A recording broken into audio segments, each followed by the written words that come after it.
चलो सर अभी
वो फैन चला लो जब तक एसी नहीं चल रहा, वो आएगा बनाने।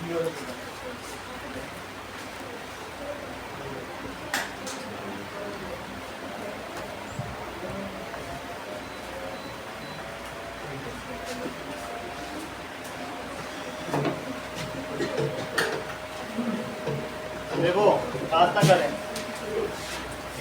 Write the characteristics of particles of matter. Particles of matter have space between them. Particles of matter spontaneously moving and continuously moving. और तीसरी चीज क्या है कि particles of matter attract each other. इतना हमने बता दिया, ये आप लिख लोगे, बुक में भी है, ये तो कर लोगे, है वेरी स्मॉल।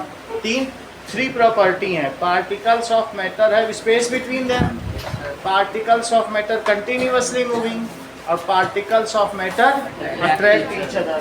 तो ये बात है, तुम्हें पहला वाला पता चल गया? Yes sir. ठीक है, दूसरा क्वेश्चन देखो। मेल्टिंग, मेल्टिंग में क्या होगा? That is conversion of solid into liquid, इसमें कहीं वाटर वर्ड नहीं डालिएगा। कन्वर्जन ऑफ, अब ये मेल्टिंग के बाद फ्रीजिंग क्या है?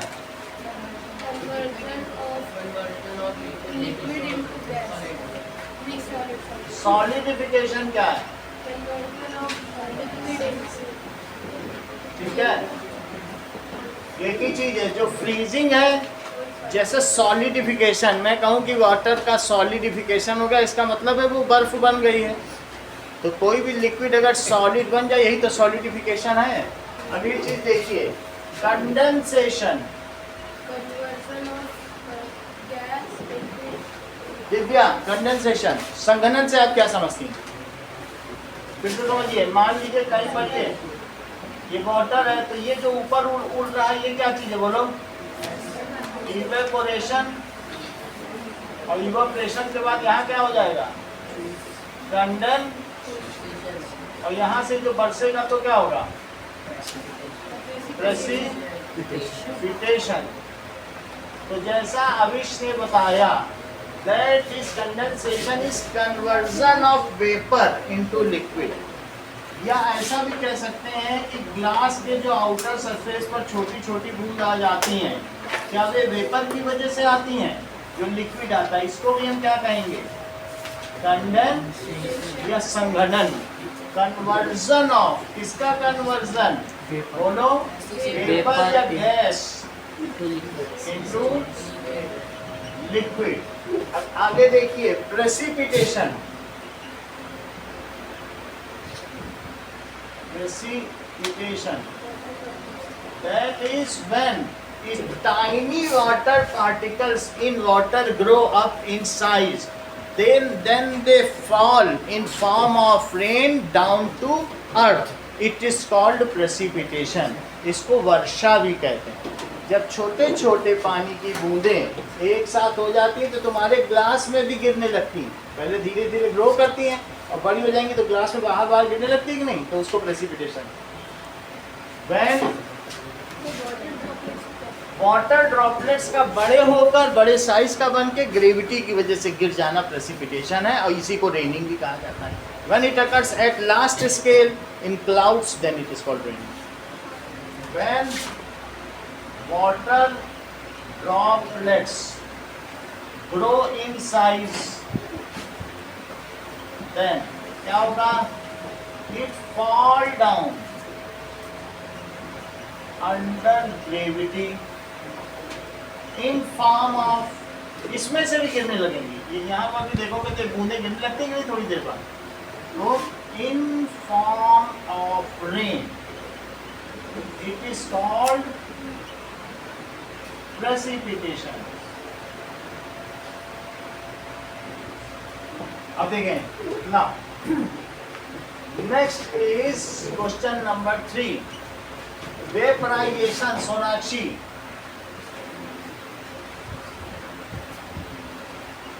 जल्दी बताओ तो आगे बढ़े। कई चीज, हाँ बोलो बोलो साची। ये देखो, अगर लिक्विड गैस में बदल जाए तो वेपराइजेशन है। ये कैसे बदल सकता है बोलो? Conversion of liquid into gas. जैसा कि इसको वेपराइजेशन कहेंगे, दो तरीके से होता है। इवेपोरेशन भी हो सकता है, दूसरा क्या हो सकता है? बॉइलिंग। अगर मान लीजिए ये बात तुम्हें मालूम है कि पार्टिकल एक दूसरे को अट्रैक्ट करते हैं, तो अब जो सरफेस का पार्टिकल है वो 4 से जुड़ा है, और जो नीचे का है वो कितनों से जुड़ा होगा? वो 6 से जुड़ा होगा। तो बोलो कौन इसको गर्म करे तो इजीली सरफेस से भाग सकता है? ये पीछे वाली अनुष्का भाग सकती, क्योंकि इसको 3 ही लोगों ने पकड़ के रखा है, और ये साची नहीं भाग पाएगी। इसके चारों तरफ 6 लोग ये पकड़े रहेंगे। अगर मान लो सबको फ्रूटी पिलाई जाए तो अनुष्का उससे एनर्जी आ जाएगी, वो भाग जाएगी, लेकिन साची नहीं भाग पाएगी। तो अगर इनको एनर्जी दी जाए तो बोलो किसमें which is likely to escape from room, that is अंश। कौन भागेगा? क्योंकि उसको सबसे कम लोगों ने पकड़ रखा है ना। पीछे वाले भाग जाएंगे और बीच वाले भाग पाएंगे? क्योंकि उनकी बॉन्डिंग ज़्यादा है। तो अगर that is vaporisation below boiling point, अभी यहीं पे पानी गिरा दो तो बॉयल होने की क्या जरूरत है, थोड़ी देर में सूख जाए। वेपराइजेशन हो, ठीक है, यदि वाष्पन क्वथनांक से नीचे हो जाए तो उसको इवापोरेशन कहेंगे। वेपराइजेशन बिलो बॉइलिंग पॉइंट इस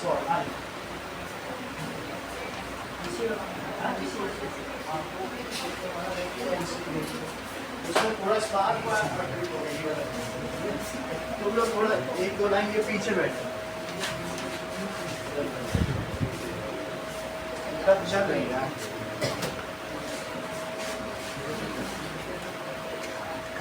यही है, इस कॉल्ड इवापोरेशन। इस चीज को अगर ये पार्टिकल ढाक जाए तो इसको क्या कहेंगे, इवापोरेशन।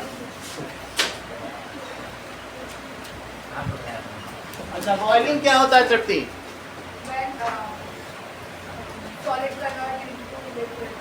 ये तो इनकी अपनी ढांचा है, ये सॉलिड ही करने बॉइलिंग करते हैं, पानी के उबलने को बॉइलिंग करते हैं। When liquid vaporises at bulk, solid कहाँ से आ गया बीच में, ठीक है कि नहीं? देखो ये रिवीजन का टाइम है, तुम कहोगे शाम को सर फिर से बताओ सॉलिड वाला, कैसे चलेगा, 2 दिन बाद एग्जाम है। अब तुम सॉलिड पे आ जाओगे तो हमारा ये सारा प्लान फेल हो जाएगा जो ऊपर लिखा है। ये नोट नहीं किया क्या, इसीलिए बोल रही है सर। चलो, बॉइलिंग क्या है, बल्क वेपराइजेशन। इतना गर्म करो, मान लो अगर इतनी फ्रूटी पिला दी जाए कि हर बच्चे में इतनी ताकत आ जाए कि सब तोड़ ताड़ के बाहर चला जाए, उसको क्या कहेंगे, हर एक में, उमेश में भी आ जाएगी, तो फिर क्या होगा, एवरीबडी। क्या तुमने कभी देखा है जब बॉइलिंग होती तो अंदर से बबूले उठते हैं? Each particle get converted into gas where it is. Bubbles उठते देखे पानी के उबलने पे, जहां है वहीं से बबल बन के उठ जाता है।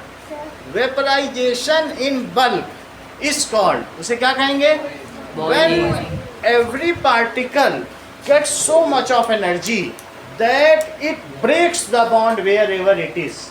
जहां पर भी है वो वहीं से बॉन्ड तोड़ दे and get vaporise, then it is called.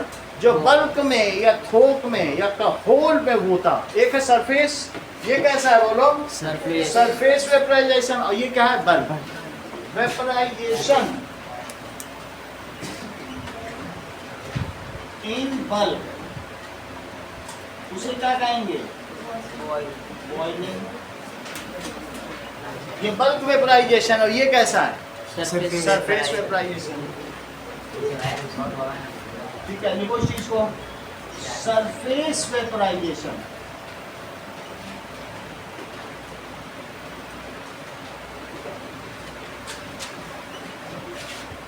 Is called evaporation. ये बात समझ आ गई। दूसरा क्या है, वेपराइजेशन होता है बिलो बॉइलिंग पॉइंट, और बॉइलिंग किस पर होती है, at boiling point, at a fixed temperature. तो बॉइलिंग कब होगी बोलो, इट टेक्स प्लेस, जैसे मैं कहूं अगर पानी उबलता है कितने डिग्री पे उबलेगा, तो ये फिक्स्ड टेम्परेचर पर होता है, और 40 डिग्री पर औसतन क्या होगा, वेपराइजेशन के तो 2 पार्ट ही हैं। इवापोरेशन, यहाँ गिरा दो पानी तो उबलने की जरूरत है, वो तो उतने पे ही सूख जाएगा, 25 पे ही सूख जाएगा, ठीक है। अच्छा, ये क्या है, ये सरफेस वेपराइजेशन है, तो ये क्या है, बल्क वेपराइजेशन। बताओ अभिनव, इसमें कूलिंग कौन करता है, विच कॉजेस कूलिंग, इवापोरेशन। अगर पानी कूलर में रखा है तो क्या वो रात भर में रखे रखे ठंडा हो जाएगा, उड़ उड़ के धीरे धीरे ठंडा हो जाएगा, तो कॉजेस क्या, सॉकेट जल गया क्या, और ये does not cause cooling, does not, it produces high pressure steam। ये बहुत अच्छा बता रहे हैं। अच्छा बताओ Tripti, which is natural process, evaporation तो कभी भी हो जाएगा, boiling is not a natural. Umesh, which is a fast process, सही है, तो यहाँ लिखो ये नेचुरल प्रोसेस है, नेचुरल एंड स्लो प्रोसेस है, और ये not natural and fast process. सही है। तो अभी हमने ये क्वेश्चन भी इसमें कंप्लीट कर दिया है 6th वाला। ठीक है, अब हम यहाँ पर आ चुके हैं वेपराइजेशन, बॉइलिंग तक आ गया। ऊर्ध्वपातन से आप क्या समझते हैं? What do you mean by sublimation? Direct conversion of solid to gas is called sublimation. ऐसे 5 सब्सटेंस बताइए जो सब्लिमेट होते हों। और The naphthalene ball.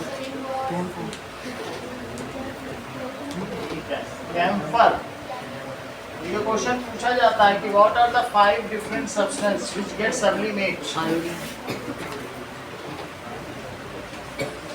कोई चीज को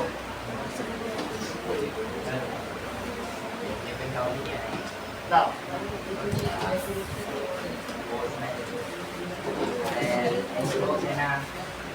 सब्लिमेशन की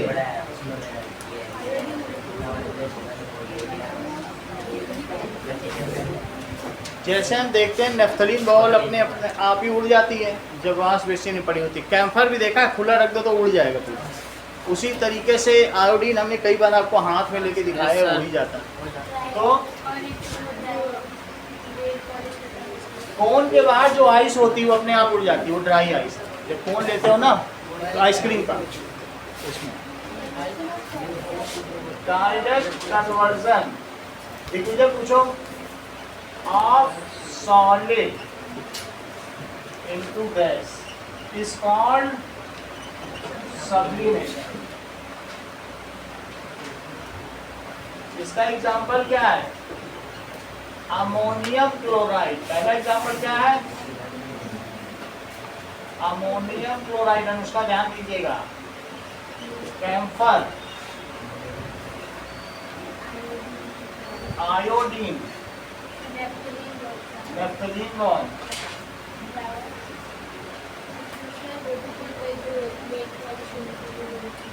वो सॉलिड नहीं है। ऐसे ट्रीटमेंट करो फिर और बच्चे कंफ्यूज होता है। नाउ ड्राई आइस, सही है, वो इसी टोन है, वो कोई सॉलिड है नहीं। नेक्स्ट चीज देखो, डिपोजिशन क्या है? इन्हीं को अगर कूल कर दो तो वापस इनको, जैसे ड्राई आइस को कूल कर दो, CO2 को कूल कर दो, ड्राई आइस बन जाए।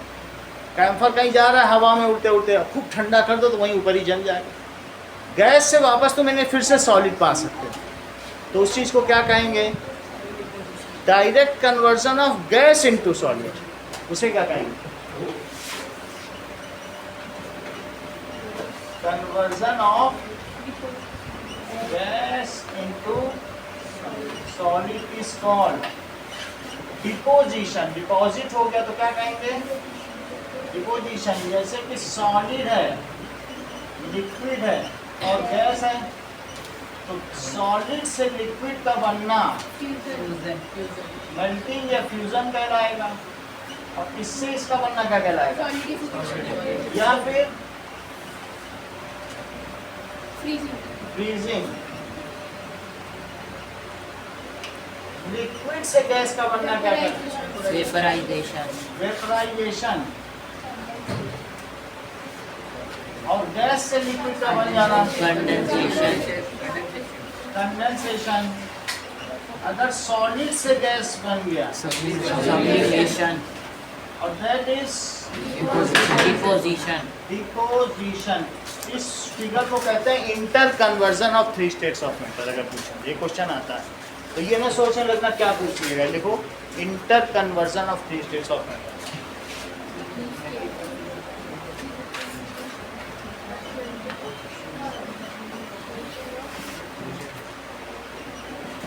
स्टेट्स ऑफ,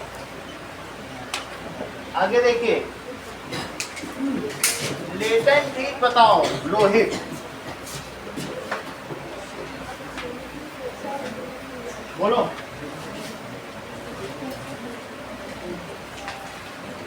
लेटेंट हीट, तुम तो कॉन्फिडेंटली बैठे हो, और लोग तो लिख रहे हैं, तो कहाँ तक लिखा है? लेटेंट हीट बताइए।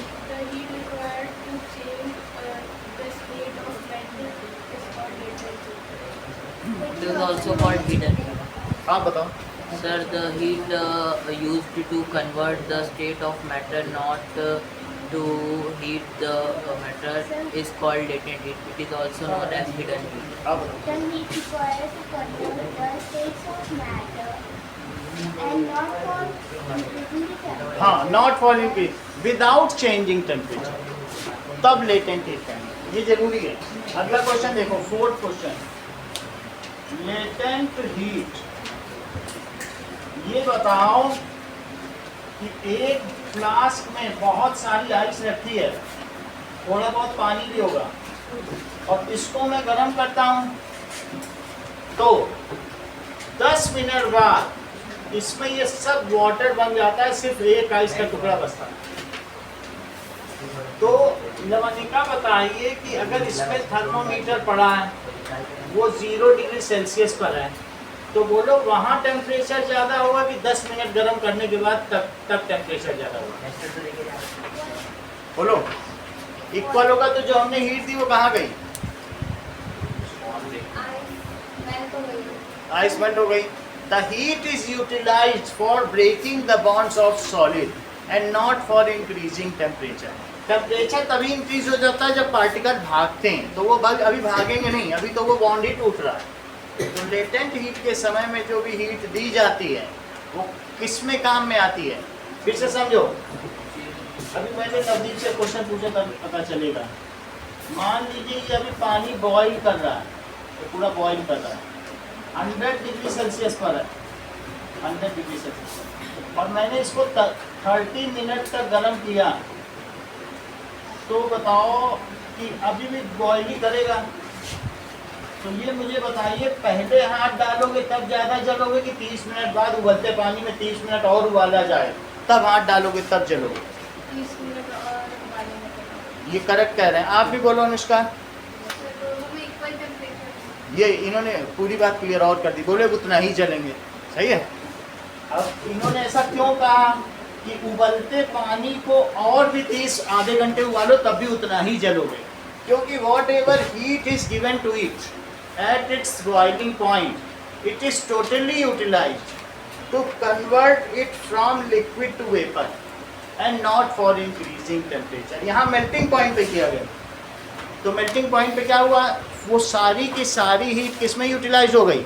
कभी भी गांव में जाओगे किसी के यहाँ, दादा बाबा के यहाँ, तो कहेंगे कि पी लो बेटा जो पेप्सी है, क्योंकि अभी भी बर्फ़ का टुकड़ा इसमें पड़ा है, अभी भी उतनी ही ठंडी. क्यों ऐसा कह रहे हैं? क्योंकि दैट मीन्स अगर ice is there then it is also at 0 degree Celsius. चाहे 4 आइस हो चाहे 1 हो, 0 डिग्री तो है ही है.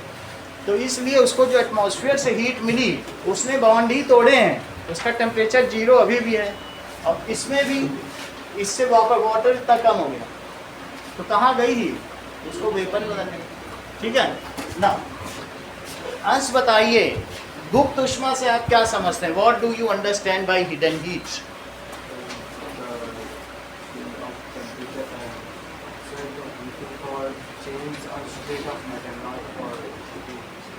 Not for. अभी तो 3-4 लोगों से बुलवा देखिए, तुमको दिक्कत हो रही.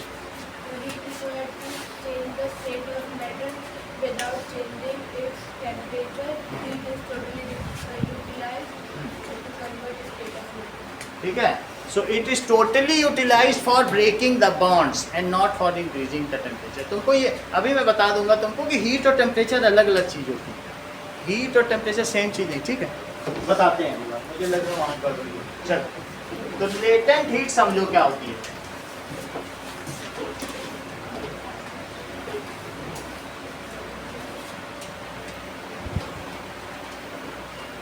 नाउ लेटेंट हीट का क्या मतलब है? Heat required to change the state of matter. Change the state of matter without changing its temperature is called latent heat. ये होता है लेटेंट हीट। अगर बहुत ज़्यादा पानी है तो उसकी ज़्यादा लेटेंट हीट होगी, क्योंकि उसे भाप में बदलने के लिए ज़्यादा लगेगा। लेटेंट हीट में कोई 1 kg नहीं लगानी है। अगर समुद्र है तो समुद्र की लेटेंट हीट ज़्यादा होगी, नदी की कम होगी, झील की और लेटेंट हीट में कोई क्वांटिटी नहीं है। लेकिन अब हम इसको कहेंगे latent heat of vaporization and latent heat of fusion. गलन की गुप्त ऊष्मा और वापसन की गुप्त ऊष्मा। देखो latent heat of fusion, Umesh, अगर तुम 1 kg बर्फ को, ठीक है, उसके मेल्टिंग पॉइंट में पानी में बदल दोगे तो उसमें जितनी हीट की आवश्यकता होगी। हीट का मतलब है it is a form of energy, और टेम्परेचर का क्या मतलब है? It is the measurement of hotness of body. Temperature क्या चीज़ होती है? थर्मोमीटर, किसी भी बॉडी का हॉटनेस नापने के लिए। और जितनी हीट तुमने दी है उसे हीट कहेंगे, इन फॉर्म ऑफ जो हीट एनर्जी है ना, जो एक बॉडी से दूसरी बॉडी में टेम्परेचर डिफरेंस की वजह से ट्रांसफर होती है, उसको हीट। हीट क्या है? It is form of energy which moves from one body to other. और टेम्परेचर क्या है? आपकी बॉडी का जो टेम्परेचर है 37 degree. This is the measure of hotness. Temperature क्या चीज़ होती है? Measure of. और हीट वो होती है जो तुम बाहर से अंदर लेते हो या अंदर से बाहर निकालते हो। सही। चलो अब लेटेंट हीट ऑफ फ्यूजन, आगे से रिपीट करो, बोलो। Heat required to change solid into liquid in atmospheric pressure. 1 kg solid is सही है। in 1 kg. बिल्कुल सही बात है। देखो हीट रिक्वायर्ड या heat energy required to convert 1 kg solid water ना लिख देना into liquid, ठीक है, at its melting point, fusion है, और एट एटमॉस्फेरिक प्रेशर, खुले में उसको पिघलाओ। एटमॉस्फेरिक प्रेशर का मतलब बंद नहीं करो, कुकर में रख के मत पिघलाओ। एटमॉस्फेरिक प्रेशर का मतलब खुले बर्तन में 1 किलो बर्फ को पिघलाने के लिए जितनी एनर्जी की आवश्यकता होती है, 1 kg ये रेट है। तभी सभी लेटेंट हीट कम वो करेंगे। लेटेंट हीट ऑफ गोल्ड क्या है fusion, latent heat of silver क्या है, तो फिर हमें पता चलेगा कि किसके बॉन्ड टाइटली बंधे हुए। तो हर एक अगर सेम रेट लोगी, अगर मैं कहूँगी दूध, मैं ये बोलो दूध इतने का है, ये 20 रुपये का है, सोना 40 रुपये का है, तो नहीं पता चलेगा। मैं ये कहूँ कि 1 किलो दूध इतने का, 1 किलो सोना इतने का, तब तुम कंपेयर कर पाओगे। अगर मैं उसमें अमाउंट का लगाऊंगा तो तुम क्या कंपेयर कर लोगे? तो इसलिए सबका 1 kg लो, सबको पिघलाओ और फिर देखो कि किसमें कितना बॉन्ड ऑफ अट्रैक्शन स्ट्रॉन्ग है। इसलिए हम सबकी लेटेंट हीट लेते हैं, ठीक है। Heat required to convert 1 kg solid into liquid at its melting point at atmospheric pressure. इसे क्या कहेंगे? Is called latent heat of fusion. Water की latent heat of fusion 540 kilo calorie per kg इतनी है। और जबकि उसी वाटर की लेटेंट हीट ऑफ फ्यूजन अगर पिघलाओगे तो 80 किलो कैलोरी, और बॉइल करोगे तो 540। लेटेंट हीट ऑफ वेपराइजेशन बहुत ज़्यादा होता है। देखो बर्फ को तुम्हें अगर पिघलाना है 1 किलो को तो ज़्यादा देर में पिघल जाएगी, और लेकिन मैं कहूँ 1 किलो पानी को उबालो, कितना देर लगेगा? आधे घंटे, तो ज़्यादा होगी कि नहीं? तो इसलिए वाटर की लेटेंट हीट क्या होती है बोलो? लेटेंट हीट ऑफ फ्यूजन किसका? Of water is 80 kilo calorie per kg. बोलो बात समझ आ गई? अब अगला देखो, लेटेंट हीट ऑफ वेपराइजेशन आयरिश, बोलो।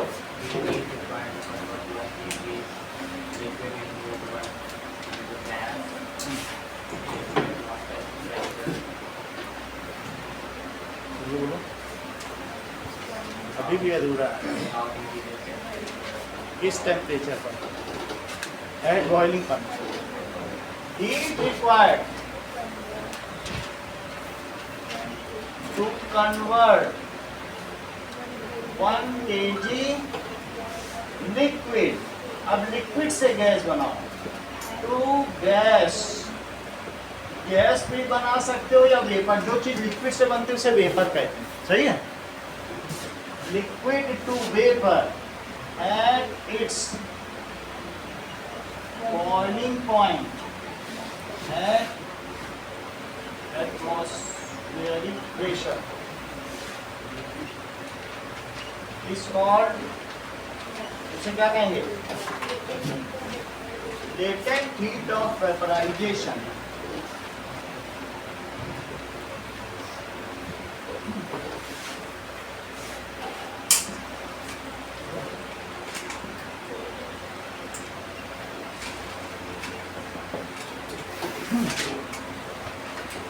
अब देखो एक और क्वेश्चन अभी हम देंगे इसके बाद में।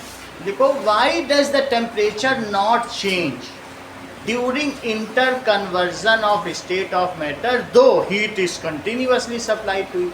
उबलते हुए पानी को अगर हम और हीट दें तो क्या इसका टेम्परेचर 100 से ऊपर चला जाएगा नवदीप? नहीं। तो पूछा जा रहा है कि जब हम इंटर कन्वर्जन, चाहे उसे सॉलिड से लिक्विड बदलें या लिक्विड से गैस, उस अवस्था में यानी ट्रांजिशन स्टेट में जब हम इसको एडिशनल हीट देते हैं तो इसका टेम्परेचर क्यों नहीं बढ़ता?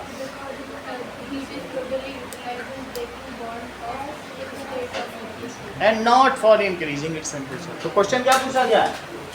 Why does the temperature of body, अगर तुमने पूरी बर्फ नहीं पिघला दी है तब तक जीरो ही रहेगा, जब पूरी पिघल जाएगी आखिरी टुकड़ा तब फिर जीरो से बढ़ना शुरू कर देगा, सही है। तो why does the temperature not increase of metal during inter conversion of its state?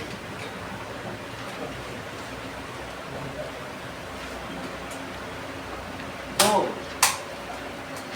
heat is supplied to it.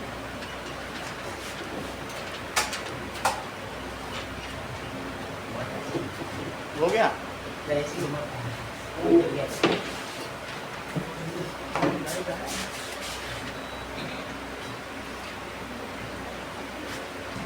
Socket और ये दोनों तीन उसकी अब लाइट बदल नहीं रहेगा ना, क्या क्या चेंज करेंगे?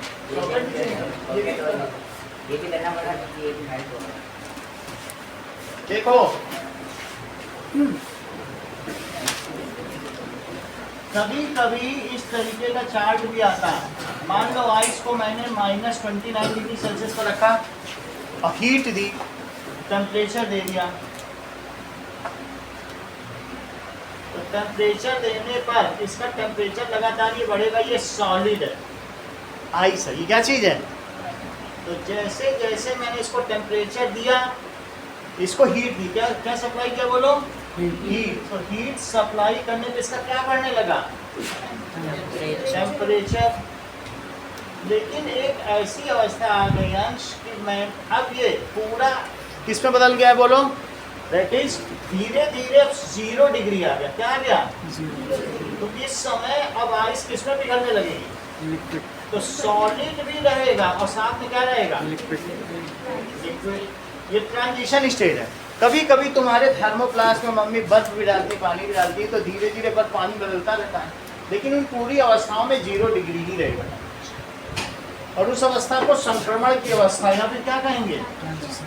Transition stage. इस अवस्था में देखो तुम हीट दे रहे हो, लेकिन क्या टेम्परेचर बदल रहा है? बाहर से हीट ले लेके वो बर्फ धीरे धीरे पिघली तो रही है तुम्हारी थर्मोप्लास्ट, लेकिन तब भी 0 ही है। कहाँ जा रही है वो हीट? दैट इज उसके बॉन्ड को तोड़ने में। अच्छा, एक और स्थिति आई, तो जैसे कभी कभी सॉलिड होता है ना, तो सॉलिड के बीच में ऐसे बॉन्ड्स होते हैं, इन बॉन्ड्स को तोड़ने के लिए भी एनर्जी की जरूरत होती है। तो ये इनका क्रिस्टलाइन स्टेट ऑफ सॉलिड होता है। क्या ये इनको तोड़ने के लिए एनर्जी नहीं चाहिए? तो ये लेटेंट हीट इसी को तोड़ने में यूटिलाइज होती है। It is utilize for breaking the bonds and not for increasing temperature. The heat during inter conversion of state, चाहे वो सॉलिड से लिक्विड बन रहा हो या लिक्विड से गैस, उस समय में, ठीक है, ब्रेकिंग द बॉन्ड्स। अब आगे देखो, फिर बताओ यहाँ पे क्या लिखे कौन सा, लिक्विड। अब देखिए पूरा लिक्विड बन जाएगा, तब फिर जब पूरा लिक्विड बन जाएगा, आखिरी टुकड़ा भी लिक्विड बन जाएगा, फिर से टेम्परेचर बढ़ेगा। और बोलो टेम्परेचर बढ़ के कहाँ पहुँच जाएगा, जो उसका बॉइलिंग पॉइंट है। मान लीजिए मैं इस समय वाटर ही ले रहा हूँ तो 100 बदल गया, और फिर अब वाटर और वेपर दोनों एक साथ चलेंगे, लिक्विड और गैस दोनों चलेंगे, फिर से ट्रांजिशन स्टेज आ गया, लिक्विड प्लस गैस, और फिर जब सब गैस बन जाएगी तो फिर बढ़ जाएगा। फिर तो 600 डिग्री की भी स्टीम होती है। स्टीम से जो जलेगा ना, कभी कहीं स्टीम से जला हो तो उसको बचाने की कोशिश ना कर देना, उसको अपनी मौत मरने देना, उसे बचा नहीं पाओ, क्योंकि वो 600 डिग्री पे जलेगा। और उबलते पानी से जलेगा तो बच जाएगा, और स्टीम से जो जला कुछ नहीं कर पाओ, क्योंकि जो कुकर से निकलने वाली स्टीम है ना, उसके ऊपर हाथ रख दो, फिर देखो मजा।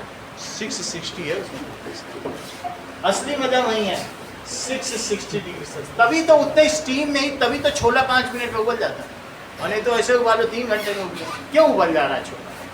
उस स्टीम की वजह से, हरी है उसमें स्टीम। 3 मिनट में उबाल के रख देगा, मीट डाल दो, छोला डाल दो, और भी कोई हार्ड पत्थर गला दे। समझ गए ना? तो समझ आ गई बात। तो क्वेश्चन क्या पूछा गया है कि बहुत ध्यान से सुनना, मोहजिद के इंटेलिजेंट की परीक्षा है। वाई डज, ठीक है, कि the temperature not increase during inter conversion of state though heat is continuously supplied to. बोलो।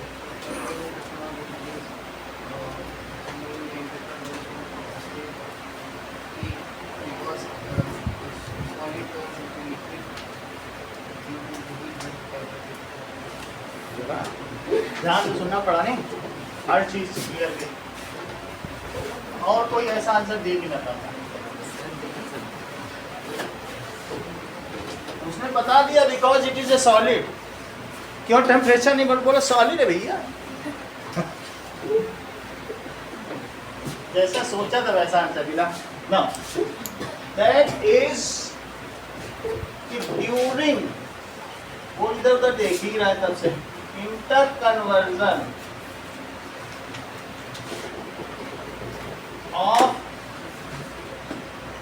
मैटर। अगर तुम किसी को पढ़ा रहे हो, वो इधर उधर अगले बगले झांकने लगे, समझो उसे कुछ पल्ले नहीं पड़ रहा, ध्यान जाना उसके ऊपर से, समझ ही नहीं पा रहा हो क्या रहा है, कौन सी क्लास में गलती से आके बैठी, तो तुम उसी से पूछ लो, पकड़ लो। अगल बगल झांक रहा है, समझो बात बिगड़ गई। इंटर कन्वर्जन ऑफ मैटर क्या होता है? What ever heat is supply is fully utilized to convert is totally utilized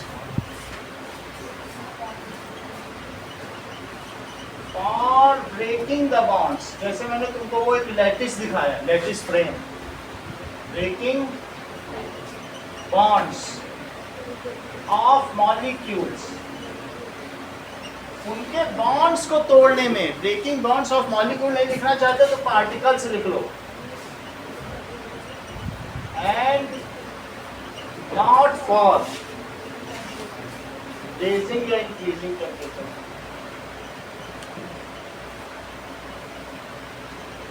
Totally useless, totally useless। अगला क्वेश्चन देखिए, solid liquid gas,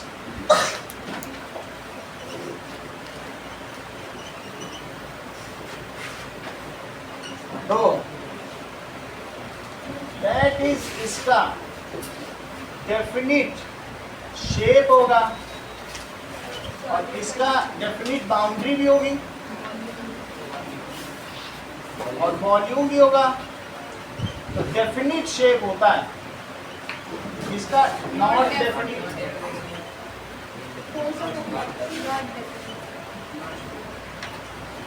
it takes the shape of, ये किसी का शेप ले सकता है, किसका शेप ले सकता है, of the vessel in which it is kept. तो डेफिनिट तो नहीं हुआ ना। अच्छा, इसकी बाउंड्री बिल्कुल वेल डिफाइंड होती, डिस्टिंक्ट होती। कहाँ खत्म होता है तुमको मालूम है, क्यूब यहाँ खत्म हो गया, यहाँ से हवा शुरू होगी, दैट इज वेल डिफाइंड। इसमें भी बाउंड्री पता चल जाती, दूध यहाँ तक, तो बाउंड्री वेल डिफाइंड है। बाउंड्री इसकी देख लें तो पता चले, तो एक बार पहले देख लें। एक बार देख लेते हैं तो पता चले, क्योंकि जाएंगे ये तो नहीं कि हमेशा वही बाउंड्री रहती, किसी दूसरे बर्तन में डाल दोगे तो दूसरी बाउंड्री, तो नॉट डिफाइंड। और इसकी भी कैसी है, नॉट डिफाइंड। वॉल्यूम इसका फिक्स्ड है, अगर 1 लीटर स्पेस ले रहा है और ये तो takes the volume of the container, ये फिक्स्ड नहीं है, नॉट फिक्स्ड। अच्छा, इसके बाद इंटरमॉलिक्यूलर फोर्स ऑफ अट्रैक्शन किसमें ज्यादा है, सॉलिड। ना अब देखो, इंटरमॉलिक्यूलर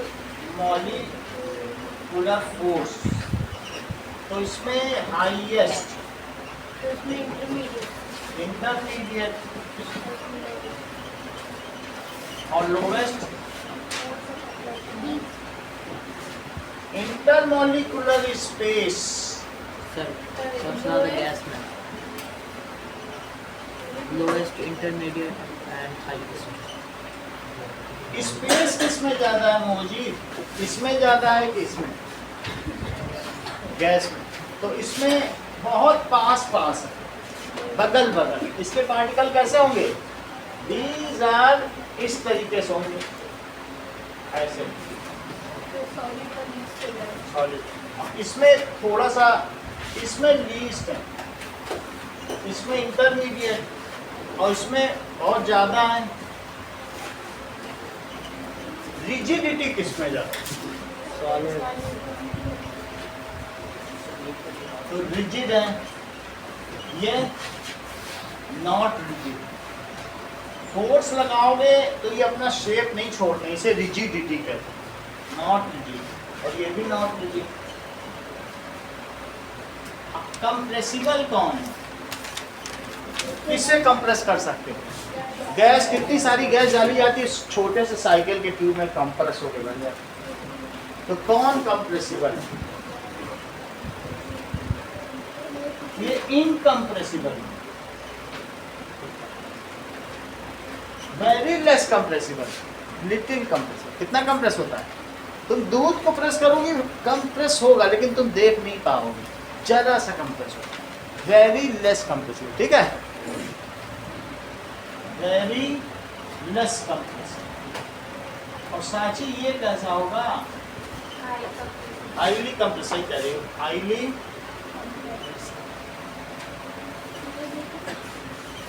अच्छा, property of kinetic energy, kinetic energy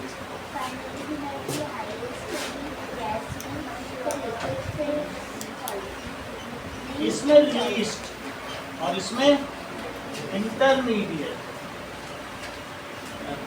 किसके पार्टिकल सबसे तेज भागते हैं, तो दैट इज हाईएस्ट। डेंसिटी किसमें ज्यादा होगी लवनिका, बताओ, वो ठीक है, डेंसिटी इसमें हाईएस्ट, फिर इंटरमीडिएट, फिर लीस्ट, ठीक है। और भी प्रॉपर्टी लिखी जा सकती है, तो कितना ठीक है।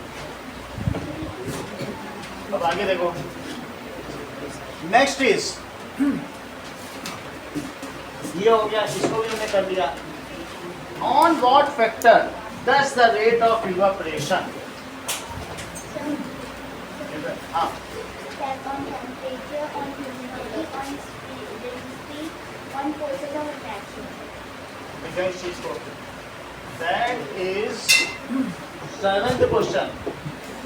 ऐसे लिखना, रेट ऑफ इवापोरेशन, वहां डिपेंड्स पूछेगा, लेकिन तुम डिपेंड्स मत लिखना, इंक्रीजेस लिखना, डिपेंड्स ना लिख देना। Increases on, increase in temperature, और बोलो, Humidity, increase in surface area, decrease in humidity, decrease in humidity, increase in humidity, ठीक है। और चौथी चीज डिक्रीज ह्यूमिडिटी, वाटर कंटेंट, इन चारों पे डिपेंड करता है। Smell of hot sizzling food reaches several metre away.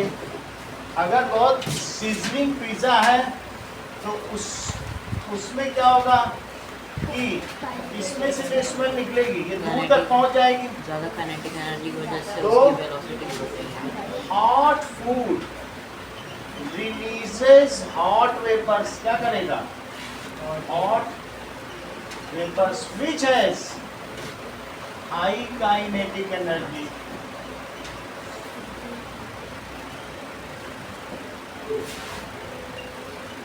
So speed of particles कैसी होगी या रेट ऑफ डिफ्यूजन कैसा होगा बोलो? Rate of diffusion is high and it soon reaches several meters away, while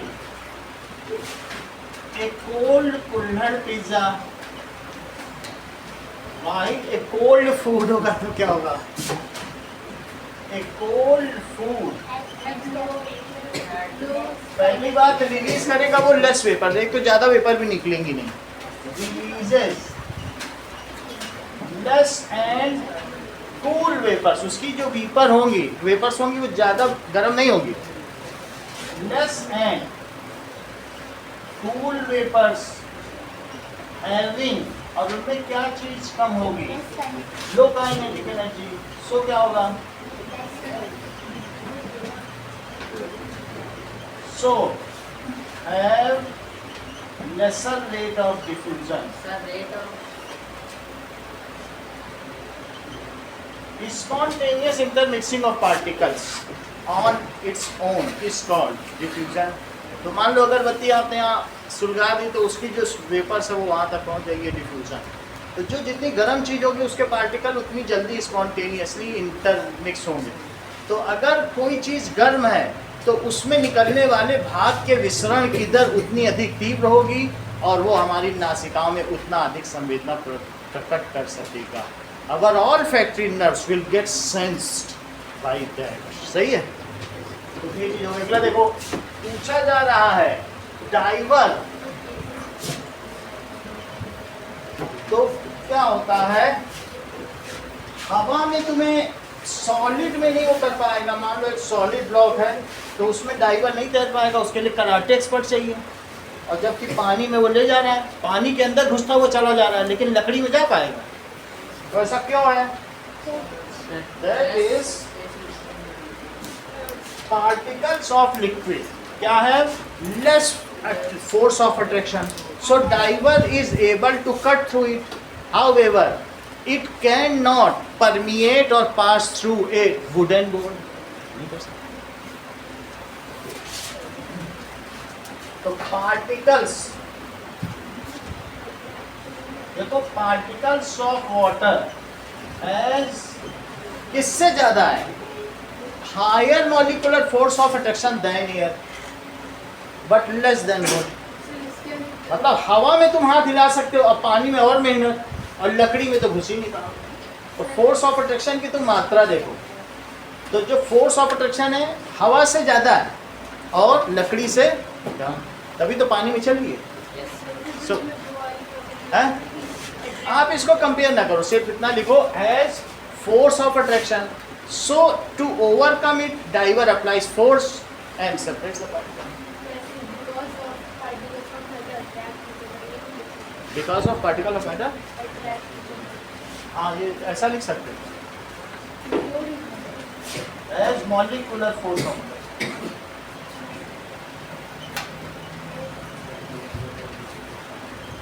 between them. But ऐसा ही लिख लो, ऐसे ही अवीश बोल रहे हैं, ये अपनी क्लास के होनार है तो इनकी बात ऑथेंटिकेटेड मानी जानी चाहिए। अब अगला देखो 9, सही है। पार्टिकल्स में स्पेस होता है, पार्टिकल्स तो कट नहीं होगा। तो अब इसमें क्या होगा, attraction between them, diver applies force and able to cut it, able to separate the particles. Diver समझ में आ गया कि नहीं, जैसे मैं बता रहा था, applies force and able to separate particles, उनको सेपरेट कर देगा। अगला देखिए 9th क्वेश्चन, बताइए जो केल्विन है हर्षिता, देखो आज फिर आपसे मम्मी ने कहा एक क्वेश्चन जरूर पूछना है, केल्विन और डिग्री सेल्सियस का फार्मूला बताओ आपस में, इंटर रिलेट करता हूँ। केल्विन बोलो, बताओ या ना बताओ, पूछना हमारा काम, बोलो आप बोलो ये सब 273.15। पूरी बात बताओ। अनुष्का कहाँ गई है, बोलो। 16 केल्विन को अगर सेल्सियस में कन्वर्ट तो -273 और सेल्सियस को केल्विन में करना है तो +273। अब इस बताओ, ये इक्वल टू 73 प्लस डिग्री। यही करना था, डिग्री सेल्सियस प्लस 273। ज़्यादा टेक्निकल ना बनो, डिग्री सेल्सियस में 273 जोड़ दो, आ जाएगा। सर हमारी मैम ने बोला 1.5 के वाला, तो लगा देना, लेकिन आप डिग्री सेल्सियस तो बोलो, माइनस क्यों बोल रही हो, माइनस का कहाँ था। जब मैं केल्विन का फार्मूला पूछ रहा हूँ तो बताओ, सही है। अब इसी से जिसमें बदलना हो बदल दिया जाएगा, यही फार्मूला याद रखो, केल्विन की वैल्यू ज़्यादा होती है, ओके। तो यही याद रखो, लगाना हो लगा देना, लेकिन असली फार्मूला तो ना बिगाड़ो नहीं। चलो अब 300 डिग्री सेल्सियस है तो कहाँ रखोगे, 300 डिग्री सेल्सियस को कैसे रखोगे, 300 प्लस 273, तो कितना हो गया 573। सेकंड को बदलो, that is K is equal to, Harshita kelvin का फार्मूला बताओ। वो बताएगी कि कुछ सोच के बैठी है। हाँ बोलो, रिकॉर्ड बनाना चाहते हैं। 273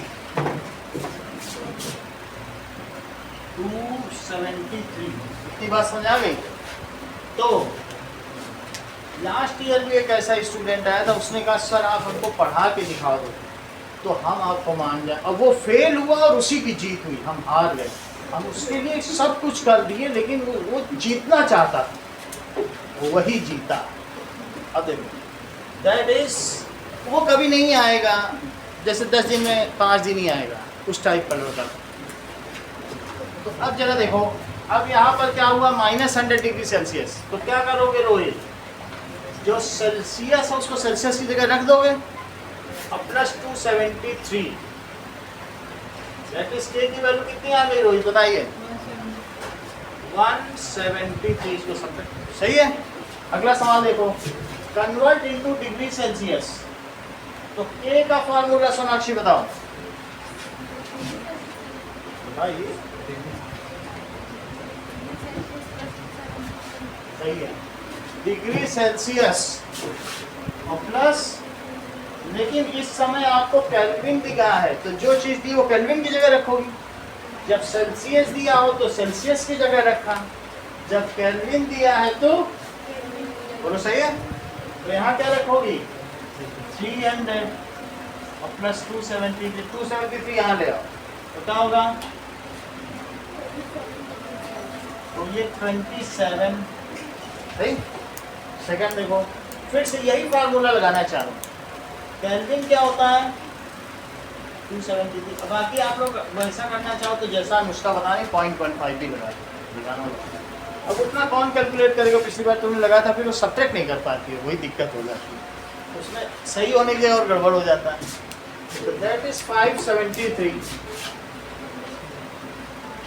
डिग्री सेल्सियस प्लस 273, तो डिग्री सेल्सियस क्या हो जाएगा 300। अगला सवाल देखें, right a method for liquefaction of gases. Riddhi,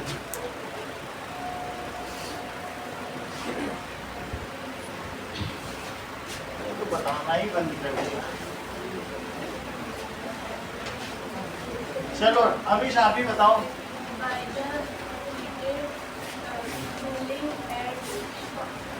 By repeated compression and cooling, bar bar gas को कंप्रेस करो।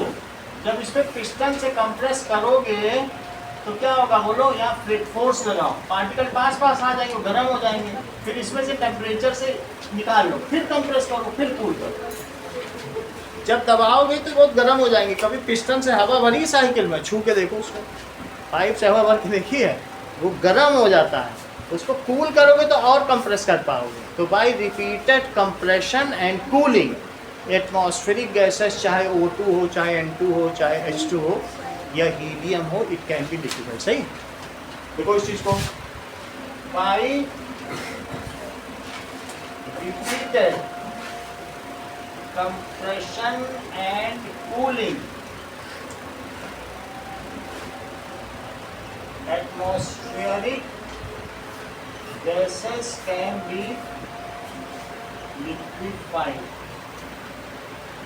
अगला देखो, why does cooler cools better in, तो in hot dry days, hot होने की वजह से क्या होता है, टेम्परेचर इज हाई, और ड्राई होने की वजह से क्या होता है, humidity and humidity is less. Both these factors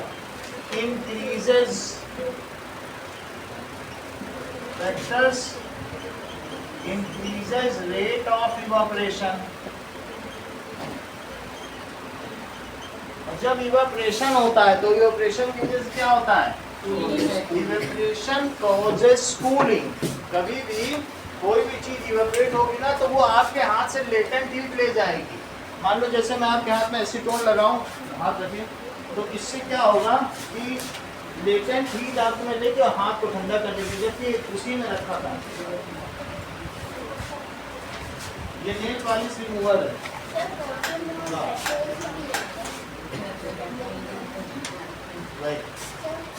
तो देखो इवेपोरेट हो रहा है, कुछ ठंडा कर रहा है, लो, इवेपोरेशन कॉजेस कूलिंग। लो, इवेपोरेशन से क्या हो रहा है बताइए, कोई भी चीज है कि नेल पॉलिश रिमूवर या एसीटोन भी कह सकते हैं। बोलो,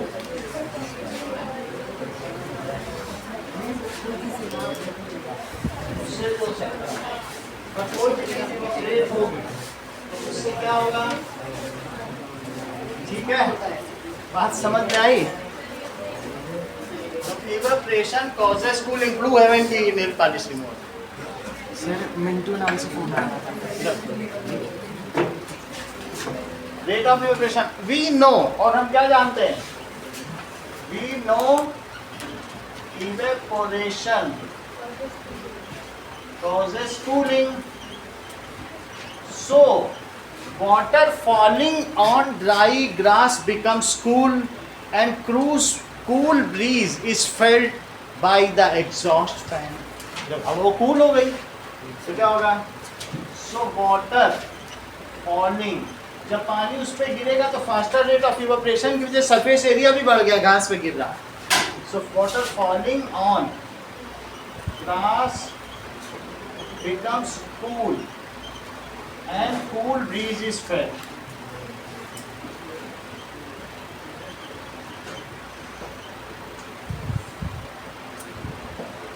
चलो